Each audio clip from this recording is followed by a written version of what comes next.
should be in LC. However, they have an event there today which prevented us from being in the Commons room. So welcome. We will make do with this wonderful space. The sun is not too bright, so the slides were great, which is the main thing. We're here to talk about art, as you know, and the star of the day is Rodrigo Figueredo, nom de guerre, Hombre Radikal. He's, sorry about my bad Spanish.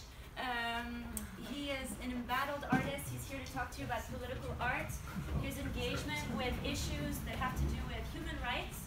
He comes from a long legacy of people who have been embattled as well, fighters for democracy, fighters for freedom, based in Venezuela, and it's an absolute honor to welcome you here. You are, after all, a celebrity. Just for those of you who don't know, in 2014, BBC called this work, I believe. No, this one. Wait, it's coming. That one, La Batalla, one of the most representative paintings of 2014. And so he really is a celebrity, and it's an absolute pleasure. I also want to say, Martina, come over here.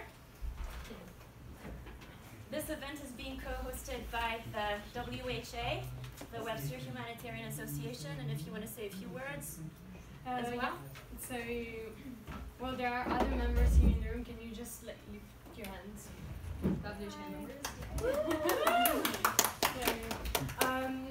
So we decided to host this event because we are a student-led organization that's particularly engaged with human rights. And we'll be having a special podcast with the artist tomorrow from 1 to 2, and also a workshop with him, which, by the way, is open to everyone. You can all come after 2, I guess, after the podcast. Whenever you want to, I'll be here. It'd be nice if you all come. So we're gonna do some art. I'm not gonna spoil what we're gonna do it. It's gonna be an artistic workshop. So you're all welcome to join. And yeah, thank you for coming as well. Thanks, Martina. Just to tell you a little bit about the format of this event, this presentation, we have about 30 minutes to 40 minutes of presentation by the artist, after which you will surely have lots of questions for the artist. We welcome these questions, of course. There'll be a few minutes of questions. We have to leave the room at 2 because there is a class here at 2:10. So I invite everybody to go downstairs to the cafeteria where a conversation can follow with Rodrigo, because he is so amazing. I'm sure you're going to have lots of questions which will not be answered in time. So please don't go away, run away. If you have some time, please come downstairs and continue the conversation with us after the event is over. So please join me in welcoming Rodrigo.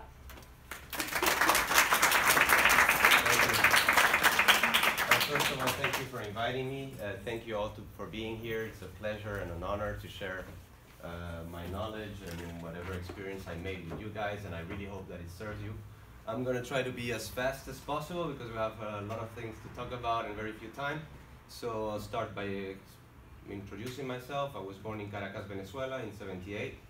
I had to leave Caracas when I was 14 years old. I was son to the right hand of the president, Carlos Andrés Pérez, and we had to leave. We were one of the first victims of the coming up of what afterwards was known to be and understood as a populist revolution, Chavista revolution.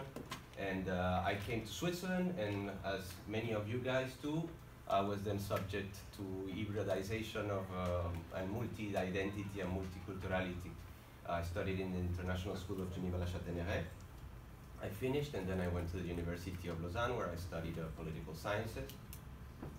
I always had in me the creation part that was very important to me, and I ended up studying political sciences, and I came into this world as it is, and with the changing technology, with the new technologies of communication, the social networks. So I'm a product of and I'm very happy here to be 20 years afterwards, because I feel, when I see you guys, I feel like I was with you guys 20 years before. So I'm happy with this. What did I do? I painted, and I used my experiences to pass messages with my work. And my specific message, because when I left Venezuela when I was an adolescent, 14, 15 years old, the leaving of my country for political reasons, which were unjust, were something that, like a trauma, that sets you up in a path of a way of being.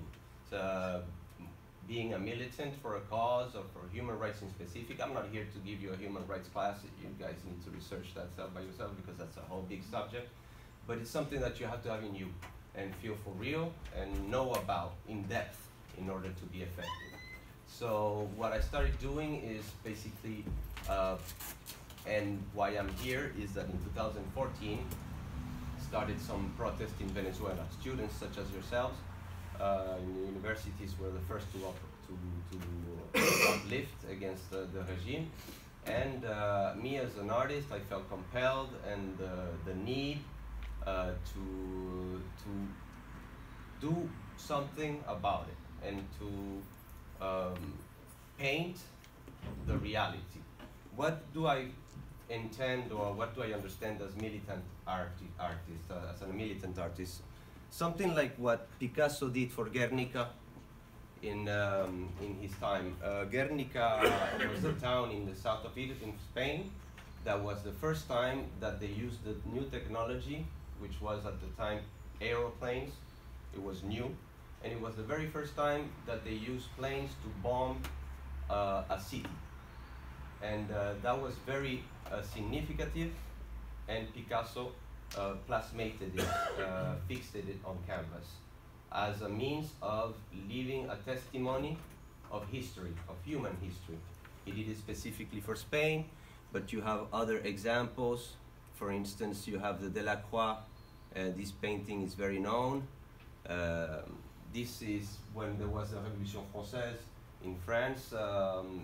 Well, this painting was depicting that. And on that time, the sole fact of painting a woman leading the charge was by itself a very important message. Obviously, this was a painting that the royalty didn't like, that Napoleon didn't like. Obviously, the painting from Picasso, Guernica, obviously Franco didn't like it. This is another painting on the same type of dynamic, which is called the El Cuarto Estado, or the Fourth State. It's an Italian painting, and it talks about also industrial revolution. Now, what I tried to do is that I tried to do that for Venezuela, and my first painting was this. And how did I make it, and how did it become important, and why am I talking about it with you guys right now? Is that it was an underlapping of different things, like handling of social networks and new technologies, handling of art, handling in depth of the knowledge of the facts. So, for instance, there was you guys use Twitter? People like use Twitter, or well, you know what a hashtag is or a tendency is? Okay. Sorry. Okay. Well, for instance, there was during the protest of 2014, there was this girl. She was waiting for a baby, and she went on to protest with a gas mask, and her picture became utterly viral. Everybody was wow. But it became viral because everybody would have something to say about it. Is it correct that she goes to protest with a kid in her? If she's going to protest with a kid in her belly, it means that it's for real, it's serious. So when the image would become viral, and it's like a wave, and when the HD is a top trend in Twitter, it means that a lot of people are thinking about it, or are looking, or are giving attention to it. So what I would do is that I would paint in a short term, and let me show you another piece. I would paint it in very short time after the facts, while it was still trending. 2 or 3 hours I would go and work really fast and do this part, and then do a photo of it and publish it. So I would surf the wave. And not only would I would surf the wave of virality, because people would, obviously everybody was sharing on their Facebooks, on their Twitter, the image, but if they suddenly look at an artsy form of the image, they would do it just if they did it for a wrong reason, or for being, oh, I'm going to be cooler than the others because I'm not going to be sharing the same image everybody's sharing. I'm just going to share an alternate and probably get even more likes from it because I'm original. Then I would use that, and the other way around, excuse me. No. I would use it the other way around. So I would use what was producing identity for my advantage, but I would produce identity for the group too. It was going both ways. And Guernica obviously produced identity for Spain and for the whole humanity, the same way that the piece that I showed you from Delacroix with the French Marianne leading the revolution, that became also French identity. You would see it even in the notes. They would use that as an image of. So that is important. So militant is that if you go to Venezuela, the regime will tell you that everything is okay. That and 95% of the media would tell you that everything is okay. That when they tell you that there are people in the streets getting shot, that's fake news, and it's a conspiration of the media to change reality, which is a way of projecting, because they are telling you that everything is okay when people are dying in the streets. And my art also became something about the 360 of what we live in these times. So you see here the phone? That's a big change. Because 20 years ago, if there was something happening in the world, a protest, maybe you would get an image and you would be lucky if you get a shaky image of somebody who happened to have a form of filming or documenting what was happening. So that changed in the protest of 2014. If a kid was getting shot, you would have not only one, but you would have 8 angles. Somebody from the roof, somebody from this side, somebody from this side. So it became also faster, harder to hide, but at the same time, people in Venezuela, the penetration of technology, not everybody has a phone. People who live in the favelas, which are obviously the majority of the people, they don't necessarily have access to direct sources. So their reality will be what the TV shows them. So in order to maintain the identity, the history of the country, I took it in me as an artist to do this. When I did this, it became viral, and this retroalimentated, because then suddenly I got co-opted by Anonymous to work with them in different forms of implementing opinion making, basically, influencing. So you would, it's a whole. So in the presentation, it's also written like I would do memes. To give you an example of how it works, well, I use Twitter more than Instagram or anything else because it's better for communication. I still have 15 minutes, I'm good. We got time. And well, we live in times where getting the attention of people, and there's so many information out there, and that getting the attention of people on different causes, and also the context in which we are living. When I arrived in Switzerland in 98, 96, 98, something like that, talking about being racist, I mean,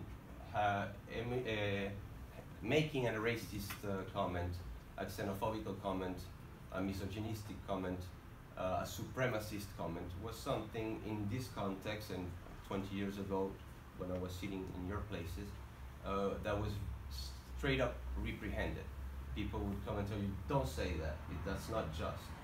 Whereas we live in a moment where you are probably sure that you have people you know that are doing now coming out, they're doing racist coming out on social networks, like it's normal. You have a leitmotif evolution and populist dynamic in the world that expresses itself in different ways through nationalism, sometimes left, sometimes right. For me, it's not even a political question of ideology if you present yourself as being left-wing or being right-wing, but just people who are authoritarian versus people who are libertarian. People who think about I, enclose yourself, against the us. And there has to be an equilibrium. We're in a moment of this equilibrium where the I, and not the I in the good sense, because the I as a freedom of an individual to be what he wants and not be oppressed by a form of how to say it, of system. It's a good thing, but too much of one or too much of the other, too much of us or too much of I, in detriment, I wouldn't know how to say that in English, of the other, it's always bad. It's about finding an equilibrium. My paintings are not pro-right wing, nor pro-left wing. I'll give you another example.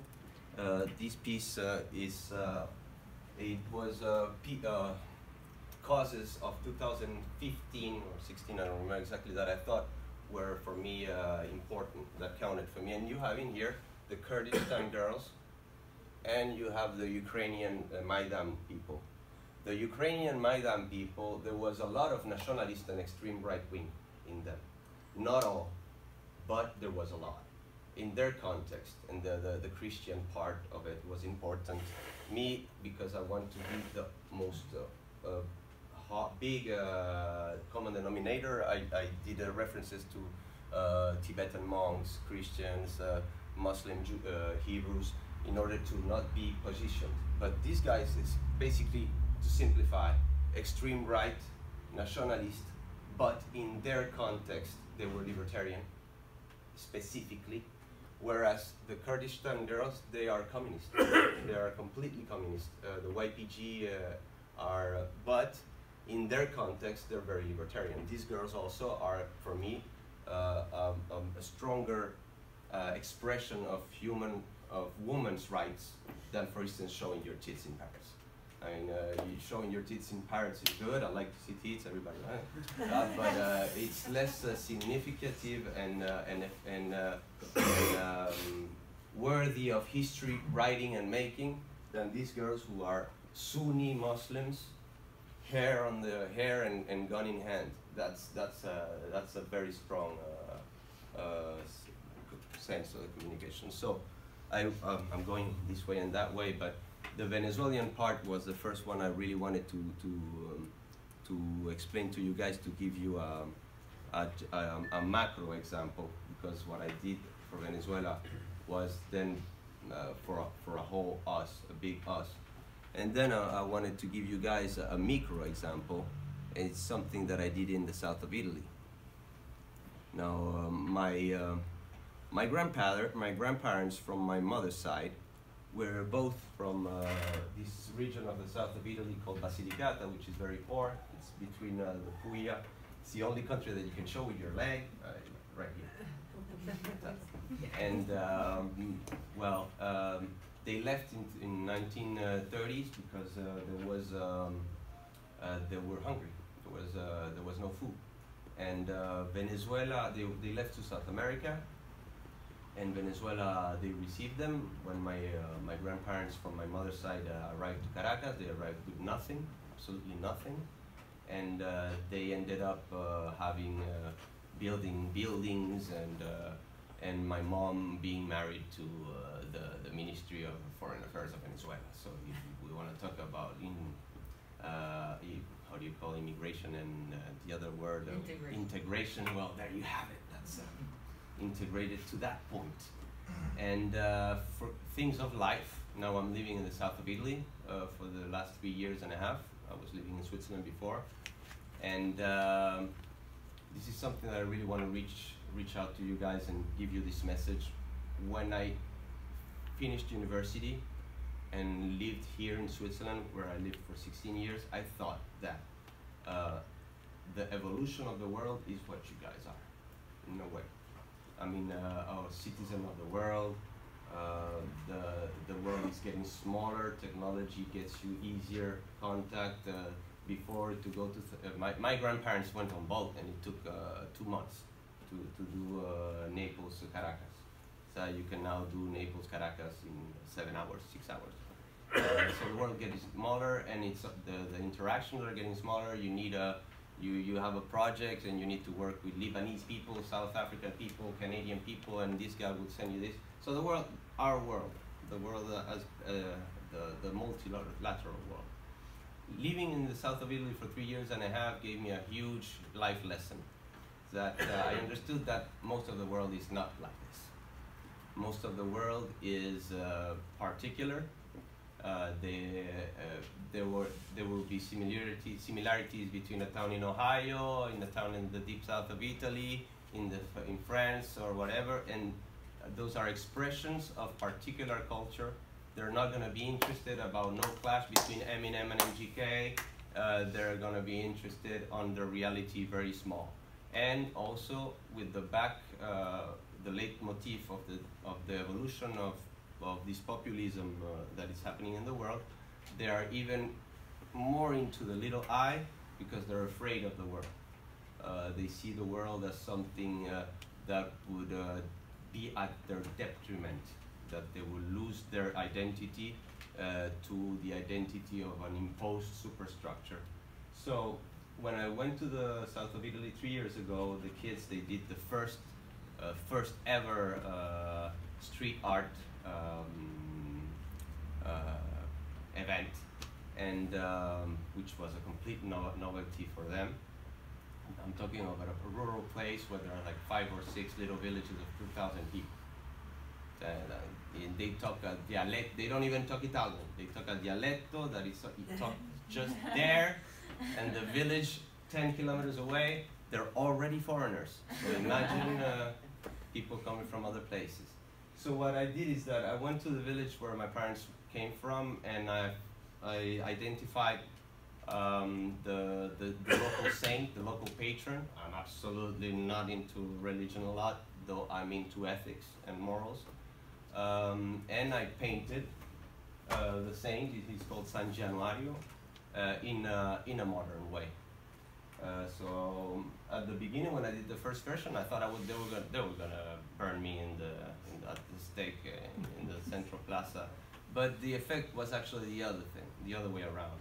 It was a beautiful example of taking the particularity of the place, taking my globality, using my globality to take the particularity and produce something that is good for the particularity and also good for the macro, for the whole world.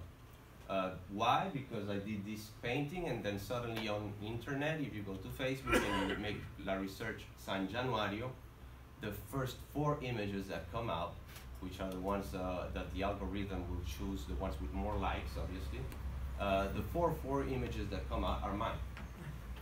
Even way before the photo of the real saint, where they're holding it like in medieval times, and they do this walk and stuff like that.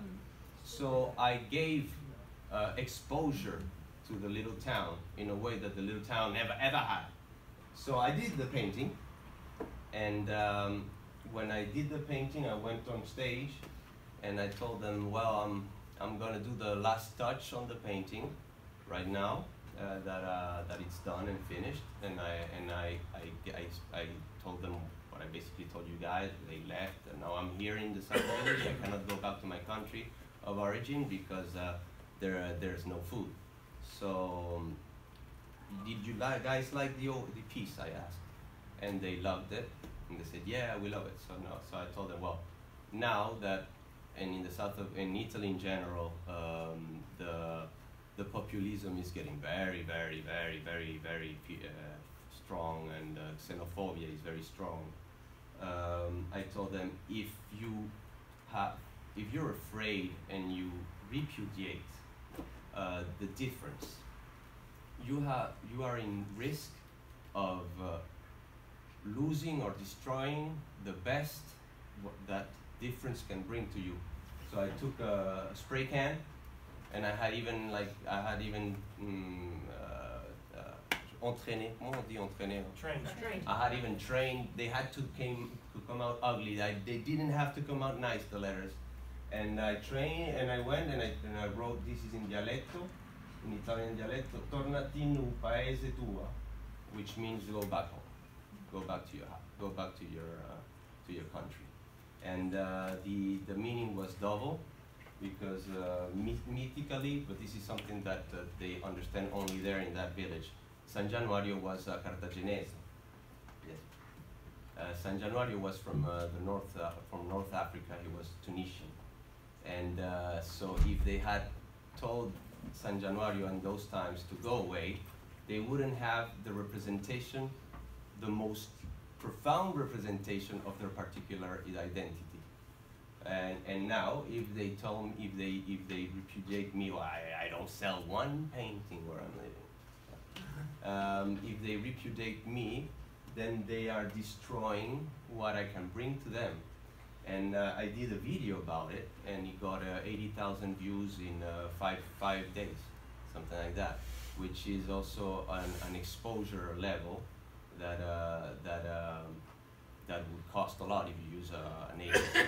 But further than that, it's about identity, and one of the, to sum it all, I mean, the human has the right to create. Any ideology or dynamic or power form or dogma that tells you that you cannot create is, and the creation is almost always an individuality thing, or you can also create in teams, even sports, football is in a way creative. You're creating a move in order to make the goal, but creation is a basic human right, and if you are in a context where they don't let you create, because if I create a piece for Venezuela, another example. No. But you have an advantage having friends from all types of cultures to not do ethnocentrism. Do you know what ethnocentrism is? Ethnocentrism, it means judicate others with your own cultural reference, and you have to understand that other people, even if in your scale of what is right or wrong, it's not adequated. The expression of particular cultural identities and forms and behaviors are not only acceptable, they have to be accepted. But at the same time, for instance, the regime in Venezuela, he will advocate the right of self-determination of people of a country, and to defend himself from, for instance, intervention. And what does intervention mean? Intervention Baghdad style, or intervention real aid, or is it aid for help, or aid for interests hidden, all that stuff. But the regime would say, okay, no, nobody should touch us because we have the right to self-determination. Self-determination is a right. It's the same argument in Namicro that was given to you guys, that I as a person should be, and everybody should be free to create. So every state delimited by a frontier should be able and free to make its own laws according to their own reality.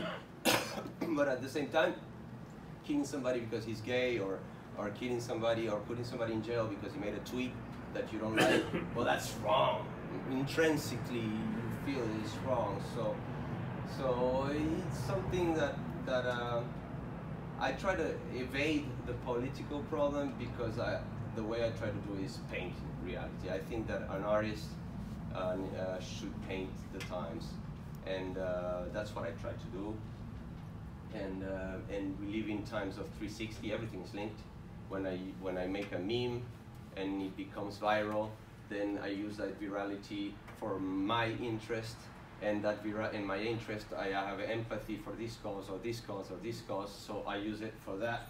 It's all linked up. If I didn't have the know-how of how to make my work viral, and if I didn't have quality work to be viral, because you cannot just be viral with, well, sometimes yes, sometimes yes, but not in the field that I'm in, then everything is linked, and we have double-edged sword. We have means and a technology that permits us to exist and to pass a message openly and with the potential to be huge, and at the same time there are limitations, but it depends on the way that you use it. Well, I'm losing a little bit, so I'm done basically. I kind of like said everything I wanted to say, and if you have any question, I'm down. Thank you.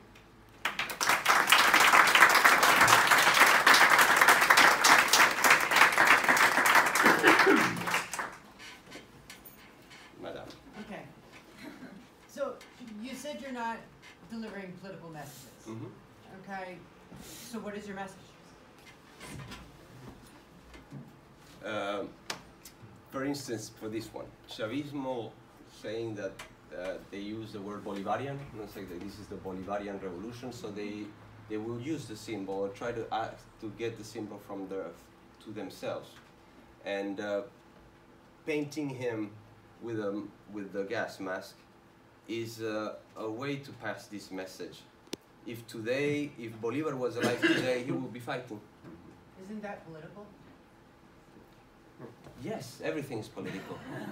But what I meant that it was not political is that I'm not advocating for conservators or for progressists or for libertarians or for anarchists or for communists or for nationalists.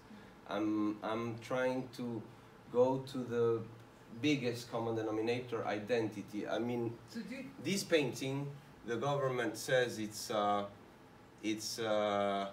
far-right terrorist painting. That this is a terrorist painting for the government.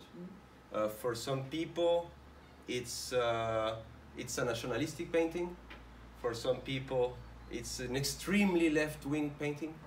So I'm not interested. I know what I meant when I was painting it, and I know that people will have their own interpretations and their own references, and if you are keen or more interested about this type of dogma, you will read it with those filters. But I'm not painting a right-wing or a left-wing painting. I'm painting Venezuela. But you are communicating a political message. This is what happened. This is the truth. I mean, well, we artists, we can lie to tell the truth. Politicians, they lie to just lie. But isn't your painting a version of the truth? Obviously, it's a version of the truth. But this guy existed really. This guy existed really. No, I and know what? that. I Yeah. know that. I get that. But you're choosing certain elements out of the context. And I'm even taking the position of the underdog, because if I didn't paint this, it would be lost. It would be not taken into account for the future of what was Venezuela at a certain stage, what was the identity of a people, what were they undergoing. So you do, in doing all this work on Venezuela, there is sort of an idea that this is meant to uplift, to progress, to move it forward. Absolutely. And let me show you another one that I did. This one is the same method that I explained before with the image happening and then me working really fast to ride the wave, the viral wave. This is one I did it from Nicaragua, and they burned the family, a whole family in a house. So that people from Nicaragua know it. You don't know it, now you know it because I told you. But without even, I mean, you see a barricade, you don't need explanation, it's kind of obvious. And then if you're interested, if this piece at least caught your attention, then you will go and furthermore do your research and have your own opinion. I'm not trying to tell you go left wing, go right wing. I'm just trying to tell you that this happened in Nicaragua. So it's really, your work is not related to a specific social movement? Well, I'm kind of like an anarchist libertarian, but I'm also kind of like a progressist. I'm also kind of like a liberal. It's hard to define myself because I think that a country sometimes needs a bit of this, sometimes needs a bit of this. So being just this is the way, it's never gonna work. Yes. Does it bother you if the right wing adopt you and they say that you're championing their cause? Yes, it does, but they also buy paintings, and I also have to leave. But it depends a lot. The fact that a right wing, it depends on what you mean by a right wing, because right wing, left wing, if you're in the big 66%, we're good. It's when you go to, and when in these 5% and these 5%, they tend to circularly be the same. I mean, I don't see any difference between a fascist and a communist. So when I first came to Switzerland, I was 16 years old, and I went to Lizine. And when I went to Lizine, I saw the first time I saw fascist and anti-fascist. And I remember that they were wearing both bumpers, the same bumpers, the same pants, same Doc Martens, and the only difference was the color of the laces. One had red laces and the other one was white laces. So when an extremist takes it as his own, yeah, I don't like it. But what can I do? I'm not gonna try to get in his head. And if they knew, I mean, you cannot do something like this if you don't have empathy. Yeah. And it's weird to say it because at the same time, if I didn't take it into my individual motivation and volonté, will. If I didn't take it into my individual will to do it, then without one person who decides to create, it doesn't exist. But if me as an individual didn't have empathy for their cause, and actually this painting came out good because their cause was very similar to the one in Venezuela. I might not be able to put the energy and the strength or what we were using the word before, the empeño in Spanish, the energy that you have to put into each line. Really, you have to the intent. Because the Nicaraguan cause had very similarities, the way that they were doing the repression, the dogma of the people, the type of regime, then it was really easy to switch. It might be harder for me to do it for Birmania or something like that. But I painted the Hong Kong umbrella movement in 2015 in one of the pieces. And this is left wing. But the regime of Daniel Ortega presents himself as left wing the same way as Chavism presents himself as left wing, and Chavism would be the first to say that my paintings are extreme right. But my paintings are loved by 80% of Venezuelans, so 80% of Venezuelans are not extreme right. So who is extreme? Yes? Juste avant, vous avez parlé qu'une dame avec une arme était plus, influençait plus une personne qui traversait ça à Paris. Qu'est-ce qui fait que vous dites ça, c'est l'arme? Parce que, en français, ça va si je parle en français? Oui. Ok, alors parce que, par exemple, il y a des différentes choses, moi je ne veux pas trop rentrer en détail, mais il y a les faits mêmes, il y a les antigones, il y a des différentes formes d'expression des causes féminines, non?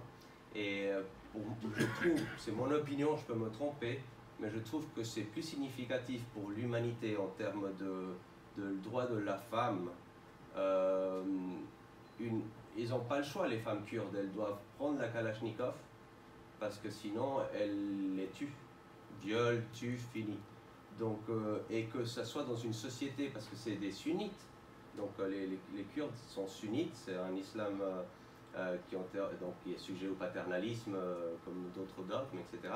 Et qu'elle soit légale, et d'ailleurs c'est le rôle belliqueux en général, il est dévolu à l'homme, non? La femme ne devrait pas en théorie, enfin, c'est aussi une croyance, non? Mais le fait qu'elle soit à égale dans le champ de bataille, Kalachnikov en main, pour une musulmane sunnite, cheveux à l'air, pour moi perso, c'est plus puissant et ça m'inspire plus comme artiste que des meufs qui montent leur sein à part. Oui, je comprends, mais peut-être répondre par la vie. Enfin, c'est comme une réponse à la violence. Je veux dire, si on veut que ça s'arrête, c'est pas en montrant des armes que. Vous voyez, mais c'est vrai que c'est une manière de se Elles n'ont pas le choix. Vraiment pas leur voilà, elles n'ont pas le choix. Tu sais, si la Kurde, elle laisse la Kalachnikov, elle monte le sein au gars d'ISIS, ça va pas la.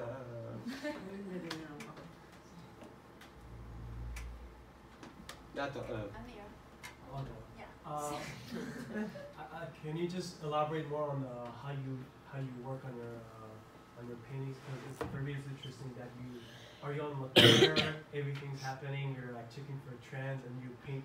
Can you elaborate on Well, that? Like, okay, let me give you an example. That part over there, it was Masaya. It was a town in Nicaragua, and they closed it. It was actually off bounds to the government forces because they made barricades. So yes, I was in real time looking. Masaya was happening something, and then suddenly this photo comes up. This is a reunion of the whole town.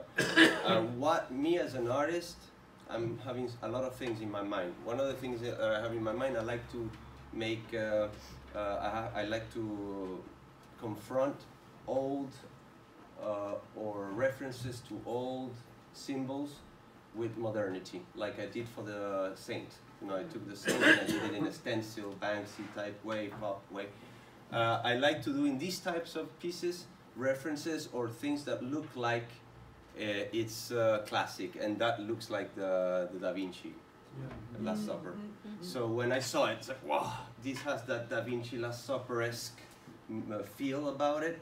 I have to paint it, and I have to paint it fast.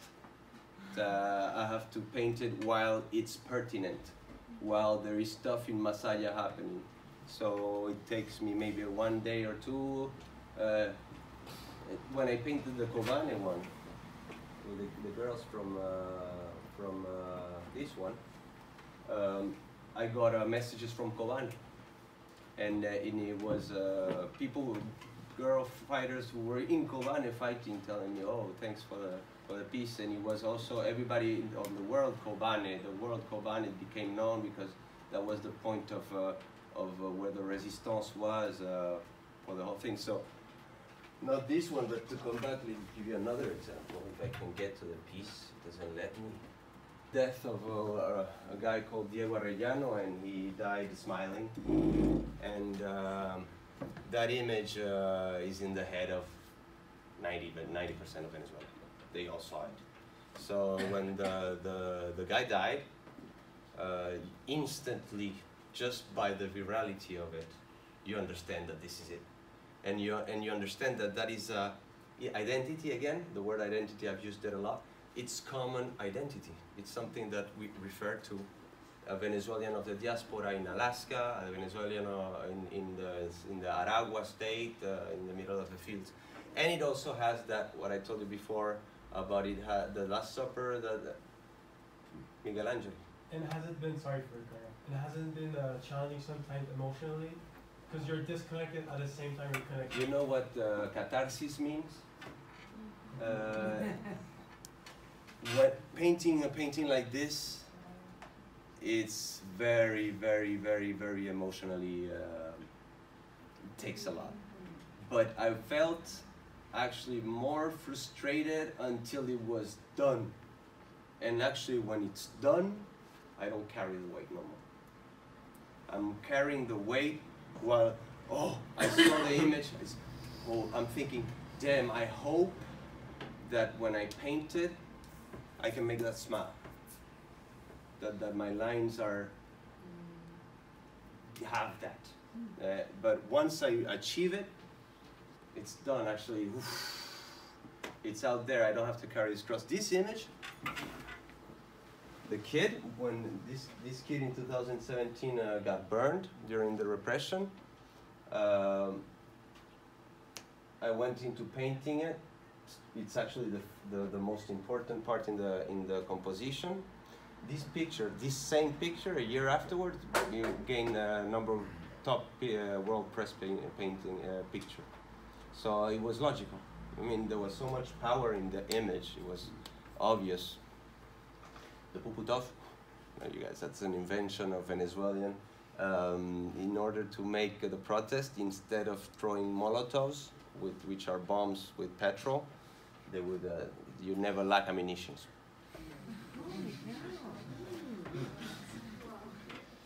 Yes. So you made historical examples as well, like the Ukrainian knights and the Syrian girls. How do you choose them, and do you think there are others that need to be painted? Absolutely, absolutely. Please tell more.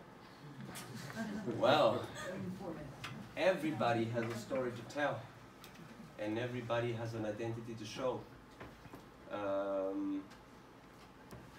You have there's this girl from Afghanistan, and do you guys remember when the Taliban they blew up the Buddha? There was this huge Buddha, 40 meter Buddha, and they blew it up. Well, this girl painted a huge mural of a woman on the same hill. There's the hole now, the Buddha is no more there, but she painted on the same size of the Buddha, which is like 40 meters or something, she painted a girl. Well, you do that in Afghanistan and you're a girl, she cannot live in Afghanistan anymore. I know an artist from North Korea, or an artist from Cuba called Sexto Maldonado. He's a friend of mine, and what he did is that this got him evicted for life from Cuba. He took 2 pigs, and he painted on their lap. He wrote Fidel y Raúl, and he went in la Plaza de la Revolución. As long as the regime, I cannot go to Venezuela. I mean, I set foot in Venezuela, and the minimum I go to jail. And I say minimum, I go to jail. And why? For painting? Well, these are powerful weapons, and they don't make you bleed, but they do hit you.